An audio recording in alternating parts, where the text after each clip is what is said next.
did you decide at that stage then what was going to work? I mean, like you said, you're doing things that haven't been done before. It would be easy to kind of discount the validity of any direction that you took. But then as an entrepreneur, how do you decide at that stage what's worth, continuing to fight for and what's maybe not so good?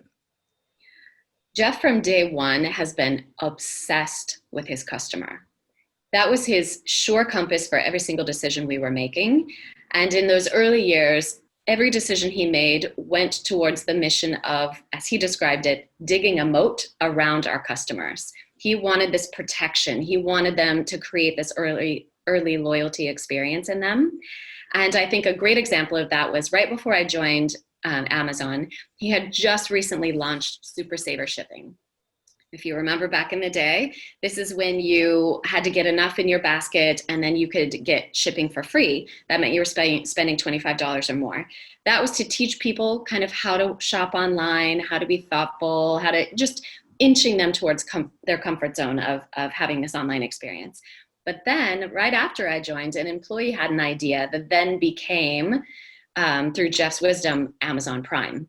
Now, this made the board of directors very, very nervous because the math did not work out.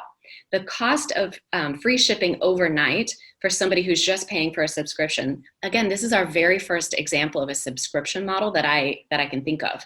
Now it's got a subscription for everything, but Jeff invented that concept. And the board was very skeptical that we would get enough loyalty out of those people, A, to get anybody to pay for a subscription fee, and B, that if they were buying a $3 toothbrush with free overnight shipping, we weren't going to single-handedly bankrupt the company. But Jeff was sure that it was going to work out because he wanted to dig that moat around the customer and create people where they would stay within his ecosystem. And this is also while we're expanding beyond books for the first time. We're going to music and sporting goods and jewelry, and also launching into, I think it was 5 countries that year. And so he was just laser focused on this is best for the customer and this is going to create a loyalty experience. And he figured out the 2 things that had to be true to make Amazon Prime profitable. The first was we needed to create algorithmically accurate ways of predicting how can we get a product from our fulfillment centers, which is what Amazon calls their warehouses, from fulfillment centers to the customer in the cheapest way possible. And that he tasked to his SVP, Jeff Wilkie. So he invented a system for doing that had not yet existed in the world. Everyone has since tried to replicate it. And we knew that it was 10 times more expensive to send something by air than by ground. So that means we needed to be very strategic about where these fulfillment centers were, anticipate demand, what products we're going to sell, et cetera. The second was up to Jeff, and that was negotiating shipping rates that no one had ever been able to negotiate before.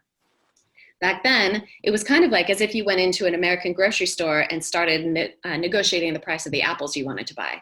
It just wasn't done. This is in India. That's what happens in markets on, farmer's market maybe, but not in a proper grocery store. That's what Jeff was up against. And so he ended up deciding to divert all of our traffic from Federal Express, help them feel the pain of missing, because even early Amazon, it was a high volume of orders coming in every day. He allowed them to feel that pain. It cost him a lot of money to divert it to the smaller shipper who was much more expensive, trusting that they would cave, and his gamble paid off. And he was the first to be able to negotiate shipping rates and make the math work out. But boy, that took a lot of confidence. And that was because he knew that that was the best experience he could provide for his customers and create that loyalty we needed to become the dominant player that Amazon is now.